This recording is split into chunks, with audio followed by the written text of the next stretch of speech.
Jean Luc Godard, one of the greatest filmmakers of all times, passed away. Godard was French. He was active from the years 1960 to 2016.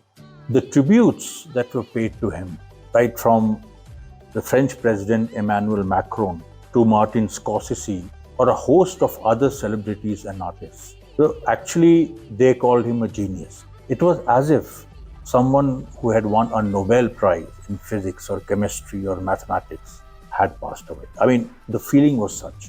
Because Godard, actually, he was not just a filmmaker, and he was not just a French filmmaker. He influenced world cinema, he changed world cinema.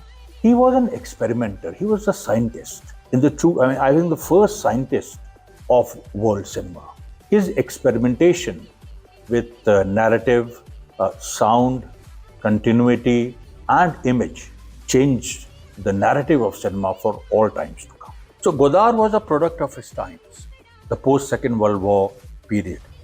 And this is crucial, and this is what most critics miss.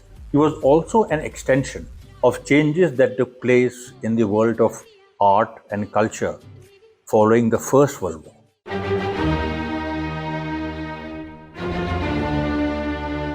Because the First World War on the Soviet Revolution. And the Soviet Revolution changed everything. It changed not only the class structure, it changed not only the way nations were related to each other, it changed politics, of course. There was a seizure of power by the working class for the first time in world history. So there was this tremendous impact of the Soviet Revolution in the world of art. And there was this because cinema was just, because it was the period of silent cinema and cinema was just emerging in the 1920s. The Soviet Revolution impacted the arts the world over.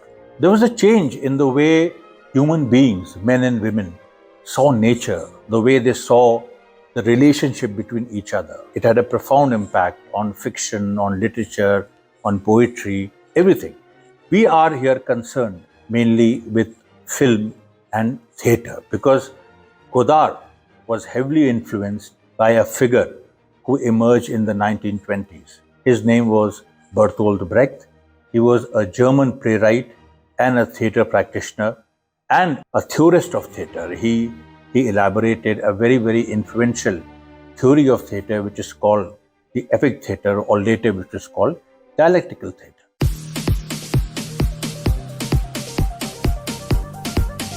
Now, Brecht was a seminal figure. He changed everything, the way theatre was written, the way you will see how even cinema was written.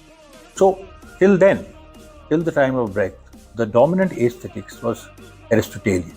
Aristotle, as you know, the disciple of Plato, he wrote poetics in the ancient era, in the golden age of ancient Greece, and he defined a concept of drama or tragedy. And according to him, a good drama is which ends in tragedy, where an individual, due to intentional or unintentional fault of his own, suffers and comes to a grand end.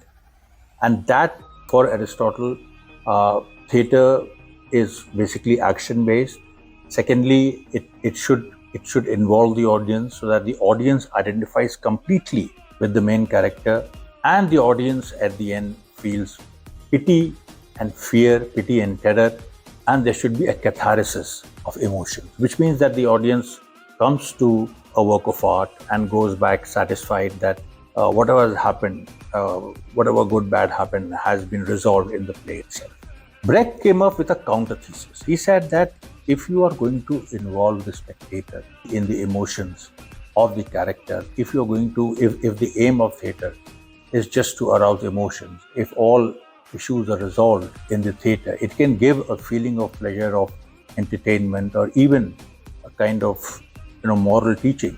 But this is basically a reactionary and a conservative way of building aesthetics. So Brecht emphasized reason in place of emotions, agitation in place of catharsis, doubt and anger in place of pity and fear, an episodic structure in place of the Aristotelian linear structure, a well-lit multi-dimensional spectacle in contrast to the dark, moody presentation, the social world of the individual in place of the familial world of the individual, the objective versus the subjective.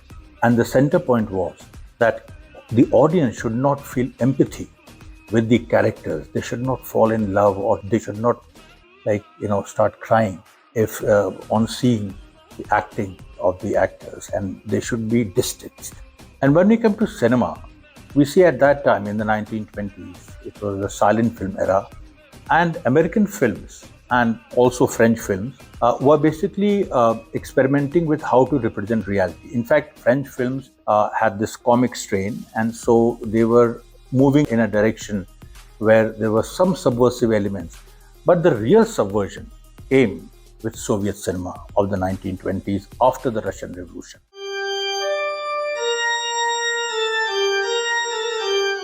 The idea of Marxist dialectics, where a unity of opposites creates a third, thesis, antithesis, and synthesis, where two opposites collide to create a new entity.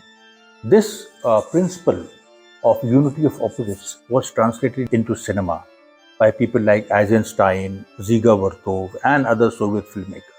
Eisenstein at that time, under the influence of Kuleshov, his guru, he evolved the concept of how we can actually take two contrasting shots which have nothing to do with each other, and how we can make them collide and we can create something third.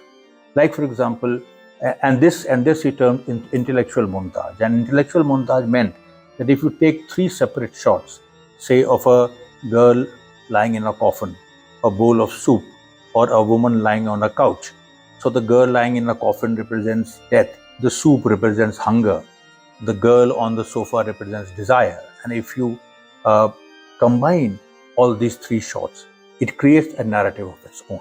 So metric montage was all about creating a visual pace within a film scene by cutting to the next shot after a finite number of frames, irrespective of what is happening on the screen. And the third was montage, where the emphasis was on visual and auditory pace, and where actually scenes were cut as per the music. So there was fragmentation, but then it was a very, very engrossing continuity that was created. Then there was the tonal montage, which was the opposite of intellectual montage. In the tonal montage, 3 or 4 shots similar in mood and emotion were brought together to heighten an effect. And the coming together of intellectual montage, metric montage, rhythmic montage, and tonal montage was called the overtonal montage. And Eisenstein used it very effectively in Battleship Potemkin. If you see, there are all types of montages are basically used to create the kind of film experience that was never seen before.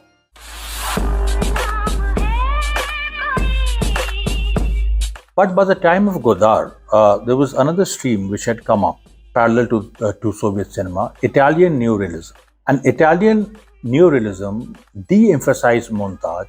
It focused on the mise en scene, which means that, the long takes, the kind of capture of reality as it is, using non-actors, films of Disaka and others.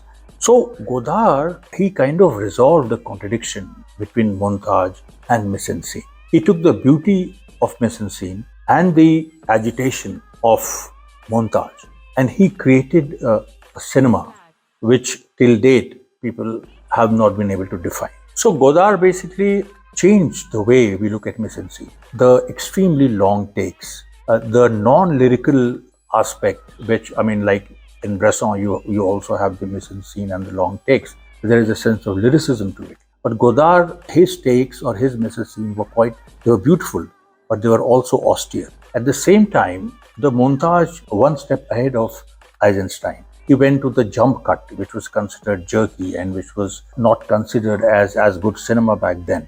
But then, cutting from a person sitting here and then immediately him at the door. Those kind of cuts, they actually created a new experience of cinema. So this new world which Godard created through his interpretation of the mise en scene and montage, it corresponded to the 1960s Europe, which was at the pinnacle of consumerism, growth, but where existence was increasingly becoming fragmented and a human being was becoming alienated amidst the growth of technology.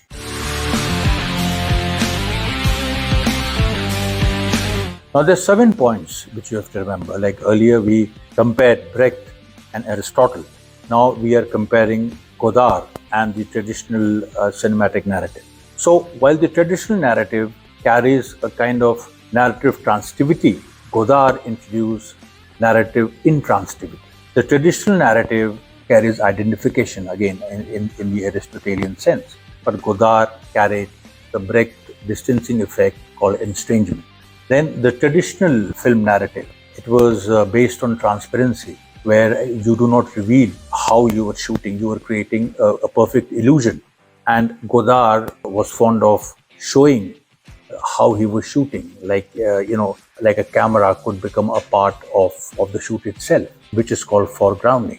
Then the traditional film narrative was based on a single diegesis. It was a homogeneous world was created. There was one story. There were fixed number of characters, and there was one good, one bad, one in between, and and you could play around a little bit, but the track used to be one.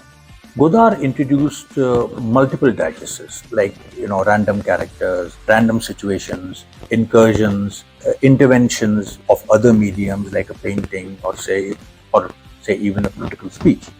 This is the fourth. The fifth is closure versus aperture. In closure, you create a closed universe where the plot or the mood of the film is dominant and you don't allude to other things. In aperture, you open up your space. It's also open-ended. Like, for example, that classic scene in Mr. and Mrs. 55, where Jalta Pawar asks Gurudutt, "Are you a communist?" And he says, "No, I'm a cartoonist." That is a classic aperture kind of experiment. Or in Bullet Raja, where when Saif Ali Khan is going out for revenge, and he says, "Gussa hai ki manta nahi." Now that was a reference, a dialogue written by Tigman Chudulia, and that was a reference to Dil Hai Ki Manta Nahi, which was a love story, and here Bullet Raja was an out and out a revenge flick, an action thriller set in the Hindi heartland. The sixth thing is, of course, pleasure versus unpleasure. Like in conventional cinema, you feel happy or sad. The issues end there in the theatre. But in the cinema of unpleasure, and which actually Godard pioneered, you can take the example of Godfather, where you come out of the theatre with a lot of questions, with analysis of what Al Pacino character was and what he became, or the whole trajectory of a family, the ups and downs, the laws of history. Similarly, in Diwar, if you see, you don't come out as sad or happy. It's an open-ended film. It's an episodic script, and you are more concerned with issues that what if Amitabh Bachchan, because he was neither good or bad, did the system kill him, or was the brother justified in killing him? And so these are and then you start questioning his circumstances, his societal circumstances. The seventh principle is fiction versus reality. Because anything where you create an illusion of that, the actor has become the character, there is an amount of cheating there. Because actually, you are telling the audience that this is a self-contained world, and it is not true that the actor is the character. And so, Godard and Brechtian forms of acting, is where actor retains his or her attitude, and they bring that attitude into that character. And if you see the Indian cinema also, the star system, which is much abused, but actually when it is done well, stars end up like Dilip Kumar or Amitabh Bachchan. They do not end up as mere characters, but they become iconic. They kind of adopt an attitude, and that attitude helps in the audience getting distance from this immediate empathy. Even if the audience applauds, or even if there is this the hero worship thing, even then ultimately the critical faculties as far as the film is concerned are aroused.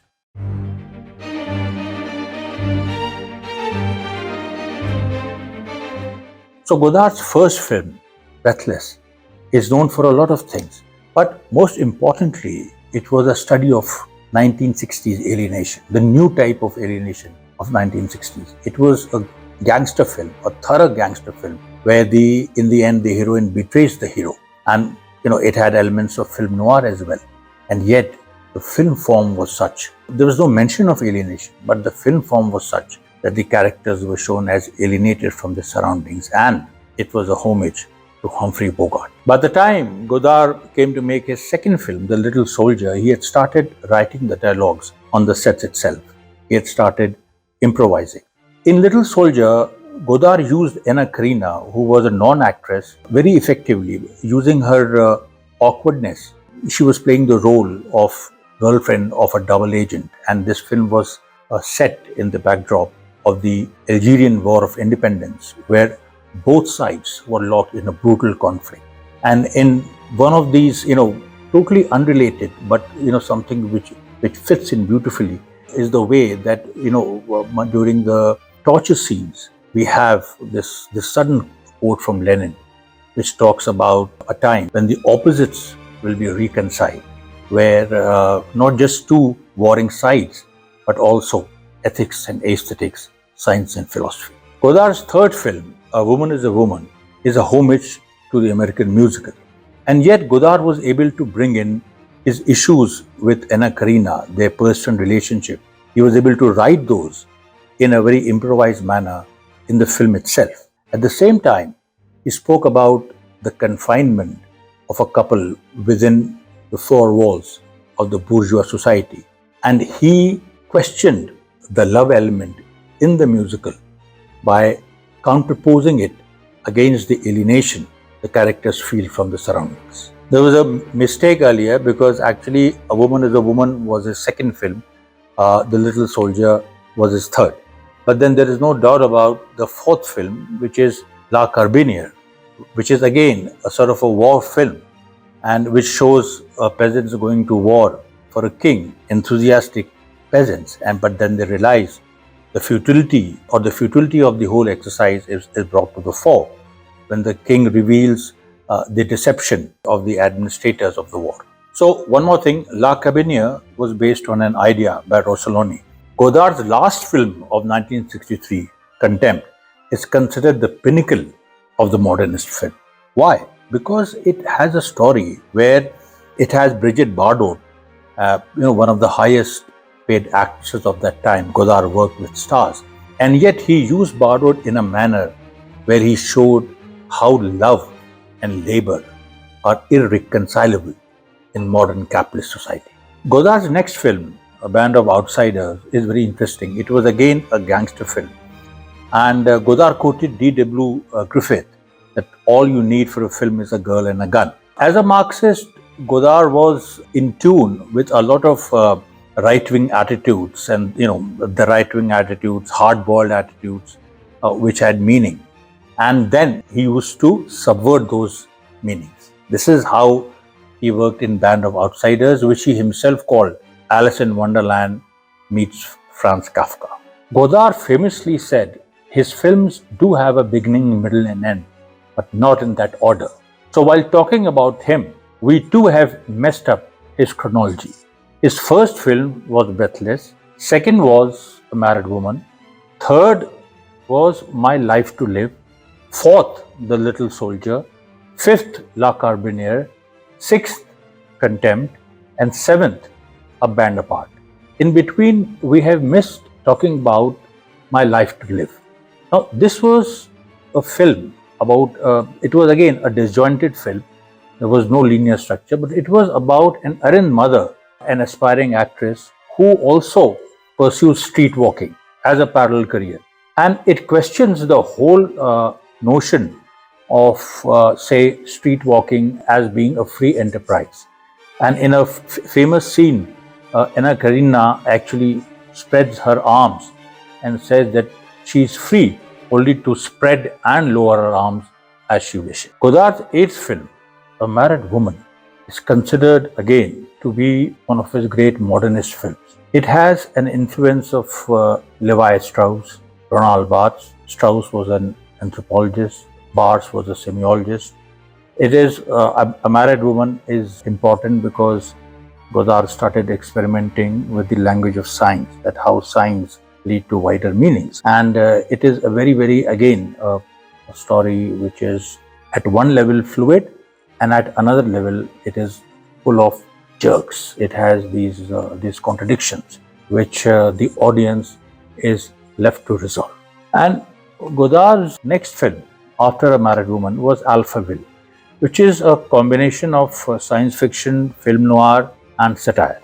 In it, a detective is called to investigate a futuristic world which a giant computer has taken over, and there is a missing scientist, and the detective has to establish contact with the missing scientist. And this film, Alphaville, actually anticipates several other films, including the Space Odyssey made by Kubrick, and so many other. Now, of course, you know that this genre is the mainstream genre, but actually it was Godard, in a sense, started this trend. And his study of science fiction, especially the science fiction genre, was also a study in alienation and the distance which has appeared between man and his surroundings, and especially it was a critique of the kind of bourgeois fantasy of science fiction films which we were thinking back then and which now are being made into film. So in Alphaville, there was one other point,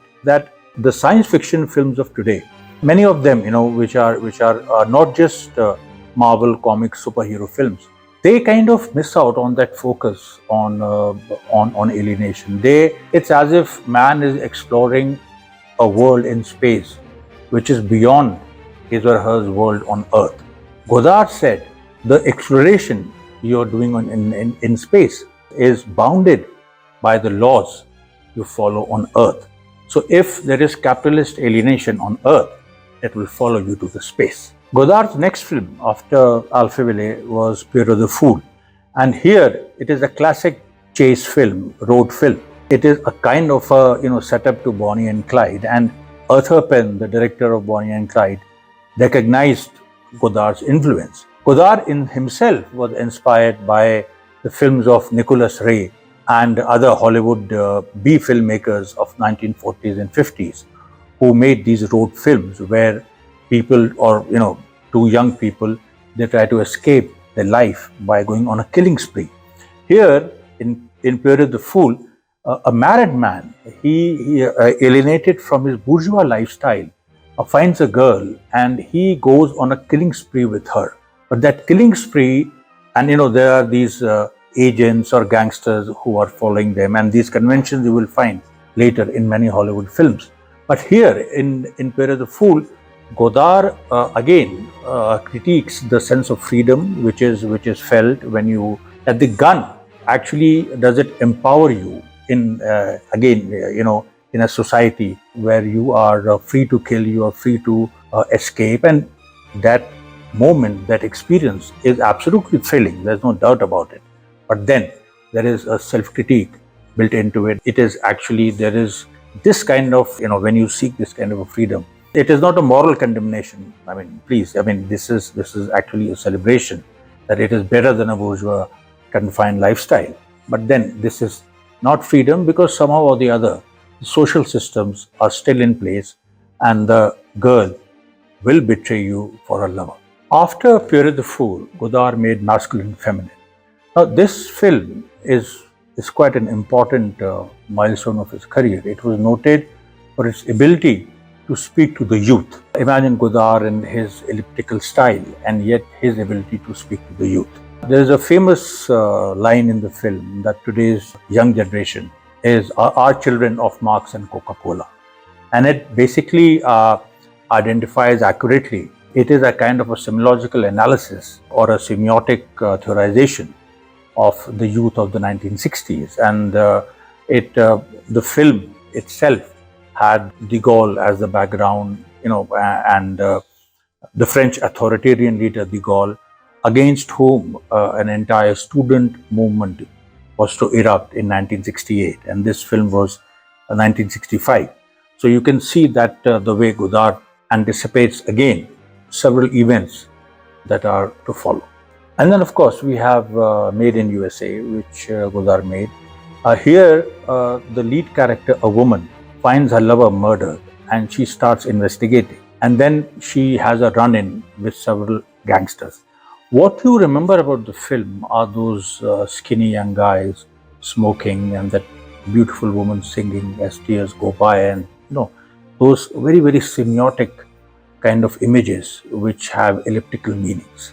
Now, Godard made 2 or 3 things I know about her. This is considered, again, one of the greatest achievements in filmmaking.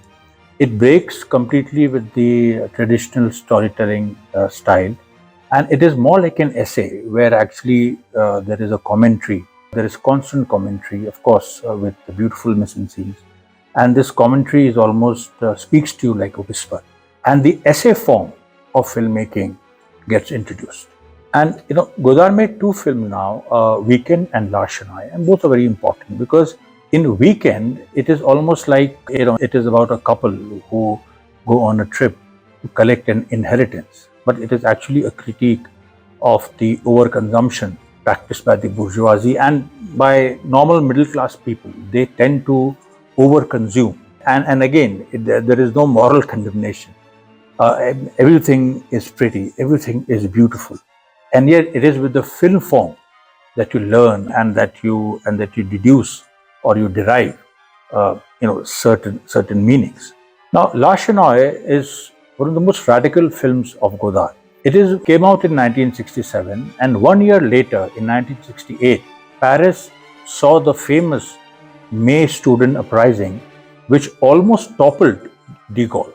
And as I said, there was a reference to de Gaulle earlier also in a film Godard made, and in which he kind of preempted that how French society is going to kind of rebel against the authoritarian paternalistic figure of de Gaulle. And in La Chenoy, we get a glimpse of the cultural politics of the students, their concerns, again in a very, very self-effacing manner, contradictory manner, where a celebration is also a critique. And there is a famous song in the film where actually Godard compares the impact of the Great Proletarian Cultural Revolution, GPCR, unleashed by Mao in China. And Mao's intention was to kind of storm the party headquarters, to appeal to the people to take their destiny into their own hands and to rebel against hierarchy even of his own party. It is another matter that Mao's experiment didn't work that way in China. But Godard, at that time, he interpreted that GPCR was more relevant to Europe because Europe was a developed capitalist society. It needed a cultural revolution, whereas China was still an underdeveloped country. And China needed capitalism at that point in time too, because it had not come out of the feudal era. I mean, land reforms had taken place, but then the reforms of Deng Xiaoping were almost 10 to 12 years away. Now we see China, as a world superpower. Back then, Godard is the only person, the only artist I know of who understood Mao Zedong, who understood Mao's theory on contradiction, that how things change into their opposites, and how something which is meant or which is launched in one society actually becomes successful in another. End of Weekend, the film Godard made, there is a sign, end of cinema. And literally it signs off one phase of Godard's filmmaking career.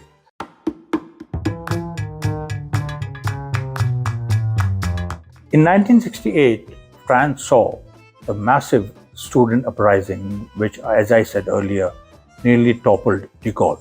I mean, there was a situation where in just 1 month, the entire French bureaucracy, military, everything came to its knees, and it was just a question of students having, the organization and the will to seize power. It was the 1917 moment for France, and it did not come to pass because the students lacked a revolutionary party which could have seized power, and the Communist Party of France at that time was stuck in revisionism. And this revisionism Godard had criticized earlier in La Chenoy, and he had spoken about how the Soviet Union had moved away from the teaching of Stalin and had adopted a revisionist position, and the communist parties which were following the Soviet Union could no longer actually generate revolution. And seeing the events of 1968, this came true. After 1968, Godard formed a collective, the Ziga Vertov collective. Ziga Vertov, one of the revolutionary filmmakers, Soviet filmmakers, a contemporary of Eisenstein. And so along with Jean-Pierre Gorin and a few radical writers and directors, Godard formed a collective. And this collective went on to make several remarkable films. One of the films to come out of the Ziga Vertov collective was Tout va bien, Everything is All Right. And this is about a female American reporter and a French husband who observe a strike in a French sausage factory. So this film was overtly about studying class struggle. It was made, as I said, immediately after the French student uprising. And that uprising, by the way, also had the support of the working class. The working class came out in massive numbers, and the seizure of power, which I was talking about, which was possible, would have been a combined effort by the students and the workers. Now, Tout va bien, as I said, it starred Jane Fonda. And it actually, while depicting the workplace and the workplace as a scene of class struggle, there is this, it is shown in a cross-sectional manner where you can dolly in and out, and you can dolly through various compartments. And this is an idea which Godard had taken from a Jerry Louis film again, and which was a commercial film. And so this is another very interesting experiment by Godard of borrowing from the American B films and giving them a radical meaning. Tout va bien is also important because Godard finally dispensed with the continuity editing as a form, and instead of single diegesis, he introduced multiple meanings. That again, the way cinema is constructed, instead of pointing towards a single conclusion, it operates on various levels. Another film from the Ziga Vertov collective was Wind from the East. It was an attempt by Godard again to make a Eastern Western, where actually, the Western as a genre, we are all fans of Western films. And Godard paid homage to the American Western. At that time, the Western of, Sergio Leone was just emerging, and Sergio Leone was also influenced by Godardian techniques. Wind from the East again is an essay.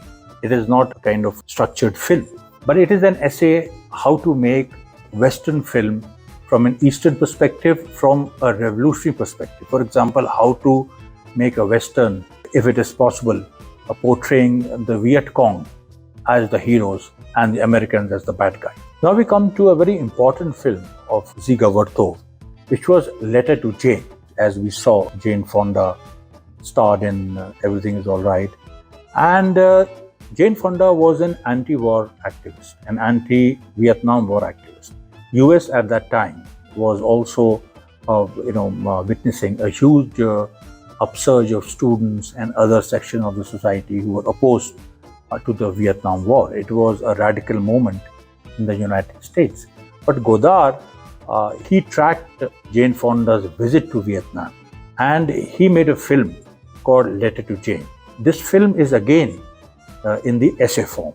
Here there is a commentary which is in the form of a letter, which actually reads out a letter to Jane Fonda. Now what happened was that when Jane Fonda went to Vietnam, mainstream French newspaper published her photograph, and her photograph, the way it was published, the way she was looking down, the way the way her face was posited, and the way the Vietnamese were placed, Godard sensed the imperialist gaze in Jane Fonda's case, and he presented a critique of a liberal personality like Jane Fonda, and he showed that how biases were inherent in the imperialist press, however liberal they might seem.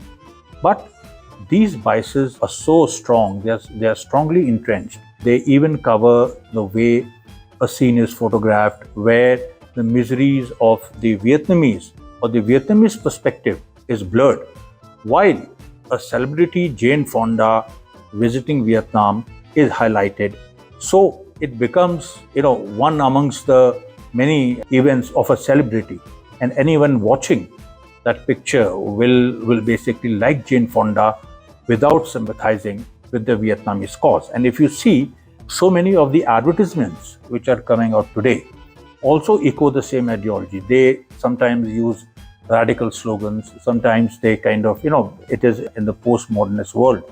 It is the norm, in fact, that everything has even radicalism has been turned into a commodity. And Godard showed this in Letter to Jane. So after Letter to Jane, Godard's radical phase continued.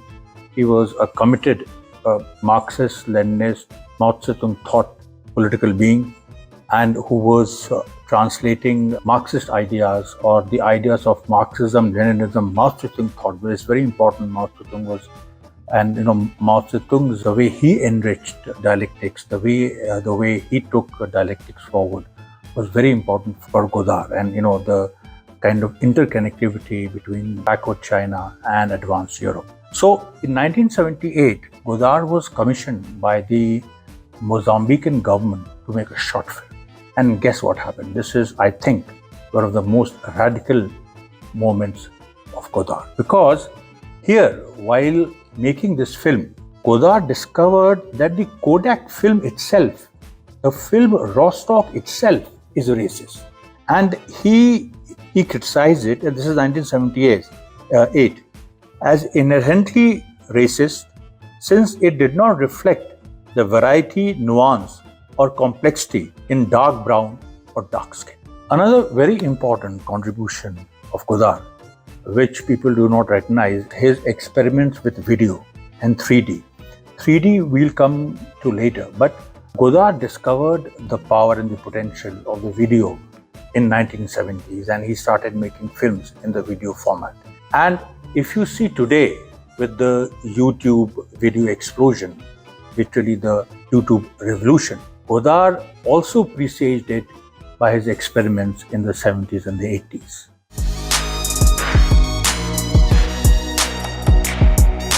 So Godard continued with his experimental style in the 80s, 90s and the 200s. It is said that his films became more mainstream or more lyrical. Actually, he started engaging with issues of age and of decay and of the kind of situation society had reached. He also brought in the issues of postmodernism, the problems of postmodernism into his films. And in one of his films called Notre Musique in 2004, Paradise is shown as a lush beach patrolled by the US Marines. In 2010, Godard was offered an honorary Oscar, and there was this amazing citation which was read out. But Godard did not appear to receive his prize. In some of the films of 80s like Carmen and others, there is an experiment with the deep beauty, again, of Mrs. Scene, as I said, and the way it can lead you to a more contemplative, even a meditative take on ideas. In 2010, Godard made the film Socialism, which was actually based on the structure of music. It had like a musical piece. It had three movements, and the film had three parts as three movements of a musical symphony or other types of music as well.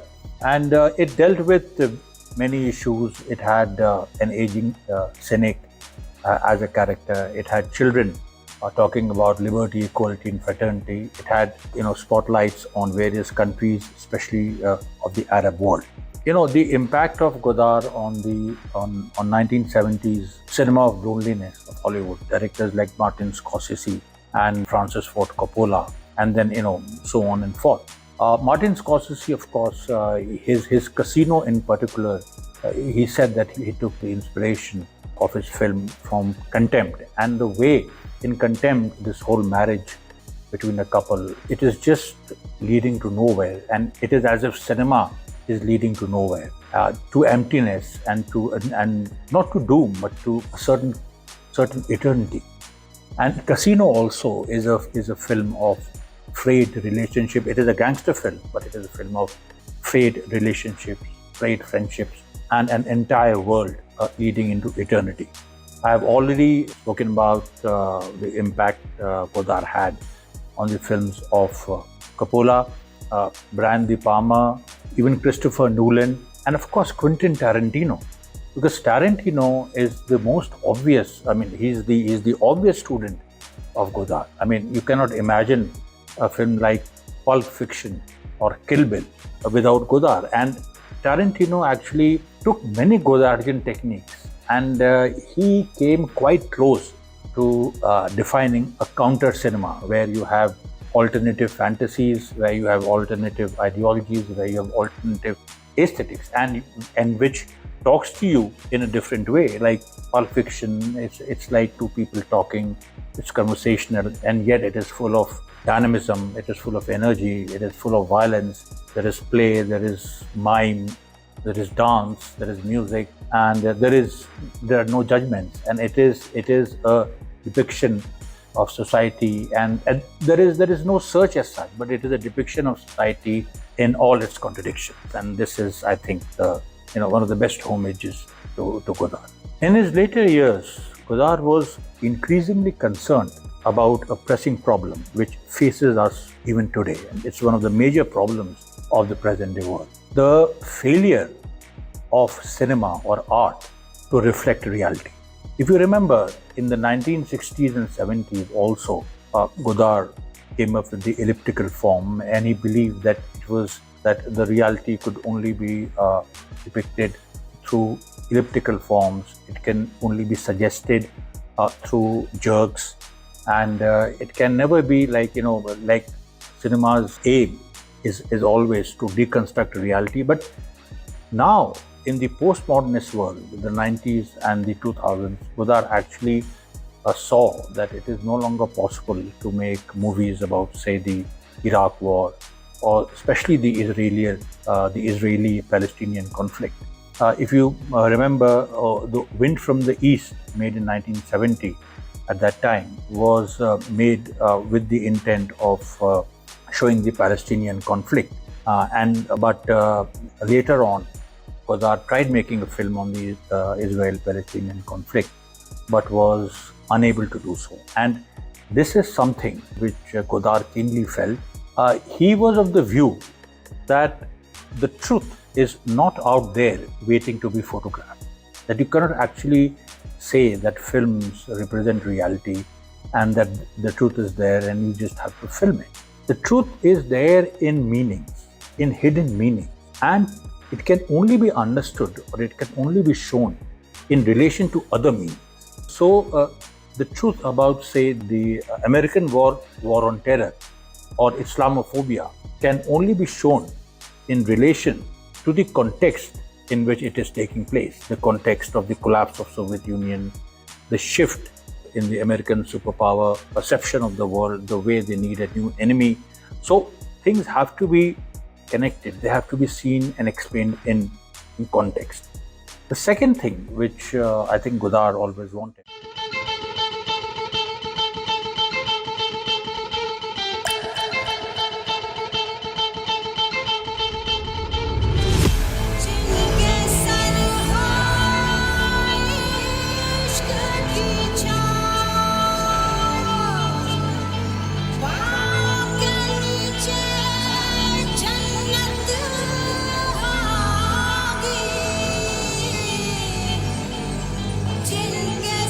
It's very difficult to sum up Godard. So here are just 2 or 3 things I might know about him. The most important one being that Godard was a thorough dialectical materialist, a thorough historical dialectical materialist. He started off with a belief in the dialectical materialist theatre of Bertolt Brecht, which, as we have seen, broke away from the idealist Aristotelian aesthetics.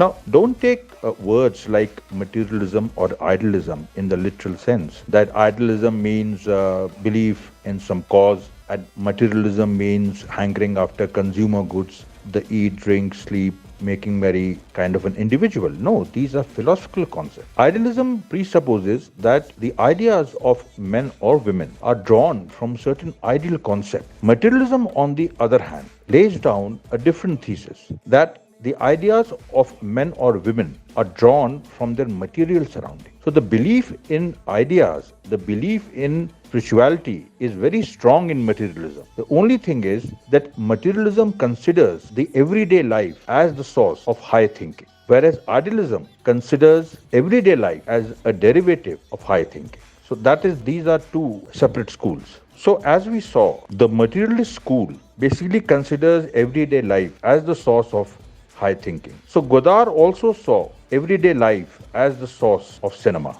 And he brought these ideas into his film criticism. This is very interesting because Godard is basically now seen as an art house filmmaker. Whereas in the 1950s, when he was writing for Kahas Du Cinema, he was actually critical of art house films. And he praised commercial cinema of Hollywood. Imagine. He was a fan of Howard Hawks, Otto Preminger, Samuel Fuller, Nicholas Ray, and so many other. So Godard was a fan of the Hollywood B film. He actually kind of appreciated the material emotions shown the Hollywood commercial cinema. Emotions like revenge, emotions like confrontation, emotions like, fighting for justice, emotions like pursuing an adversary and living out one's destiny once and for all. That if my destiny is to have a shootout, then so be it. So these are the kind of things. And Godard saw that some American Hollywood commercial filmmakers, not all, but the names I have taken and some others, they actually portrayed these emotions through a very interesting camera style in several innovative ways. And say Godard was also a fan of Alfred Hitchcock. In fact, Godard, Truffaut, and all the new wave enthusiasts like Chabrol, Rivette, Eric Romer, all these were part of the Kahas Du Cinema movement, and all of them went on to become great filmmakers of the French New Wave. So, especially Godard and Truffaut, as I said, were fans of Alfred Hitchcock. And Godard has written extensively about how Hitchcock's films, they were suddenly, there were these moments where in the midst of shootout, there were these streets which were silent. In the midst of a chase, this house which was kind of morose. So these were things were noted by Godard and praised by him. And basically, when Godard compared these with the art house film, their difference of opinion rose.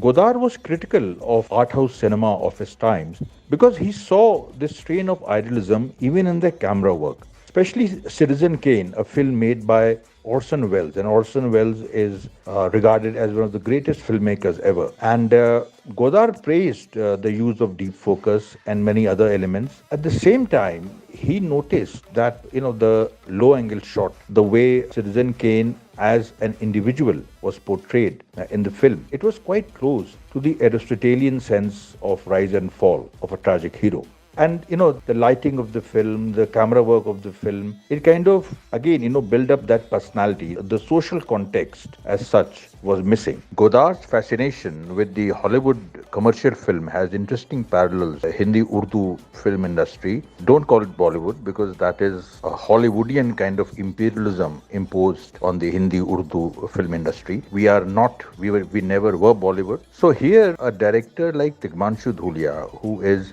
well regarded by some art house filmmakers like Shyam Benegal, who follow, say, roughly the Orson Welles school. But then Tigmanshu Dhulia has made hardboiled films, and he expressed his appreciation for the films of Vijay Anand. Now, Vijay Anand was a very mainstream filmmaker. He gave huge hits like, Kala Bazaar, Johnny Mera Naam. I mean, these are total massive films with great music, great style, great attitude, great panache. And so very, very, material films. And so there was a debate, and when Tigmanshu praised Vijay Anand, so some art house Indian film directors felt uncomfortable. There is also one other film, Dinigulu, made in 2007 by a Kannada film director, Chetan. And that film also has some very interesting mixture of genres. And here, it is based on a real life incident where a journalist was involved in a contract killing, and that journalist stars as himself in the film, which is another kind of a Godardian thing.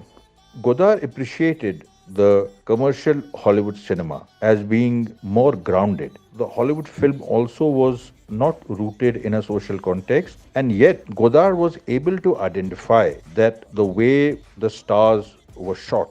All these filmmakers, all these films, the Hollywood commercial films, had big stars like Humphrey Bogart and Clark Gable and James Stewart, Henry Fonda. I mean, you name it. But the way these characters were shot, especially during shootouts, there was no chance of the low angle shot, These characters were there, they were part of the narrative, and they genuinely emerged from their circumstances. In fact, there were many occasions where the hero was down and out, and then he emerged from those circumstances, and the camera work didn't build that individual up. It was his actions in the film that made him a star. Or that made a woman a star. So either way, this distinction is very important. In fact, in Letter to Jane, Godard addresses these contrasts. While criticizing the gaze of the imperialist Western media, the way it photographs Jane Fonda, who is visiting Vietnam, and where, the low angle way where Jane Fonda is the only prominent personality which emerges, and all the Vietnamese and the background is almost blurred. He compared this shot to shot in Citizen Kane, imagine. And he then compared that to the silent cinema.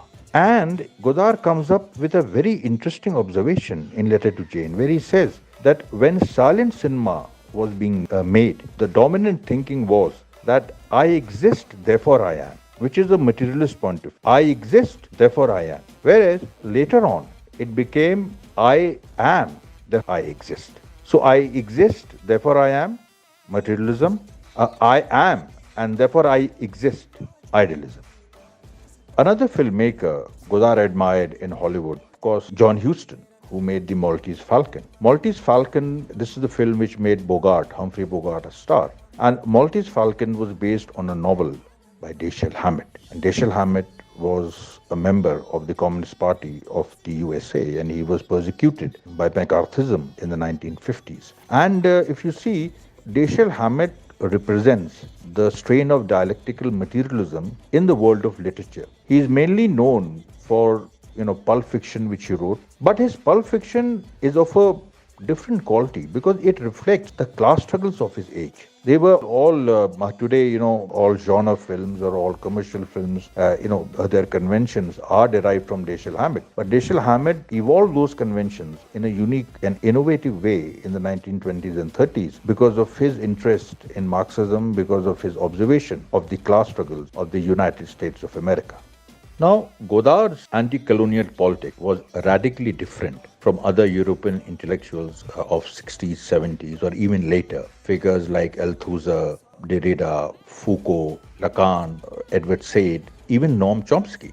Godard drew his anti-colonial politics from Mao. And Mao was very, very categorical in saying, it is not a question of, having pity on the third world, on their poverty, their backwardness. It is not a question of condescension, but the axis of revolution has shifted from the west to the east. And when Mao talked about the axis of revolution, then he did not just mean political revolution. He also meant that it is the east, the former colonies of the west, and these eastern countries all have a great past, but they were colonized by the west. They are going to now lead human civilization and society in terms of ideas as well.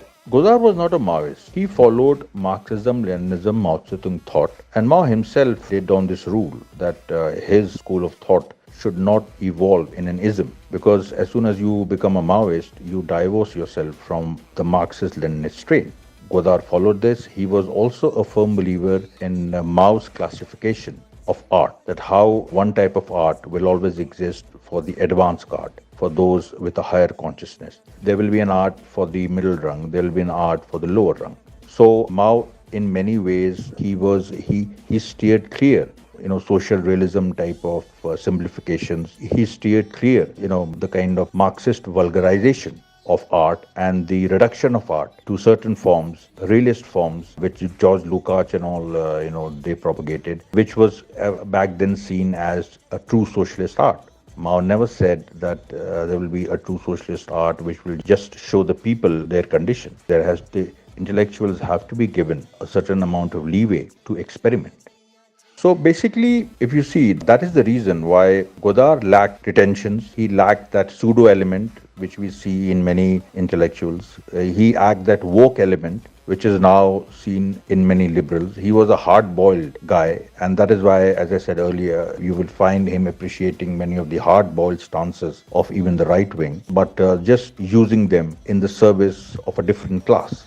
Godard participated directly in political actions in his own way. He shut down the Cannes Film Festival along with Truffaut and others. He shut down. Godard understood the age of internet, the new forms of perception, the new forms of cultural politics it demands. And he saw this as an extension of Mao Zedong's theory of relativism, and that how things are now becoming more and more relative. You cannot depend on any sort of stereotype, whether left or right.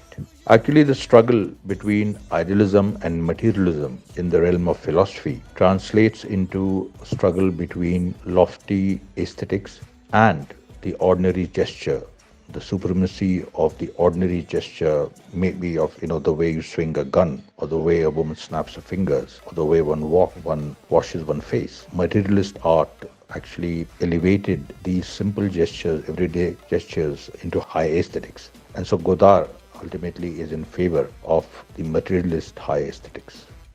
But to sign off, one has to mention Godard's impact on Spike Lee and his films, apart from Quentin Tarantino, and also a film, Adieu Godard, made in Udia in India, where a group of villagers who watch porn films suddenly come upon a film of Godard, and that experience changes them for life. Be free to compare the results, and we will be able to speak without taking the desire to speak away from those who are listening.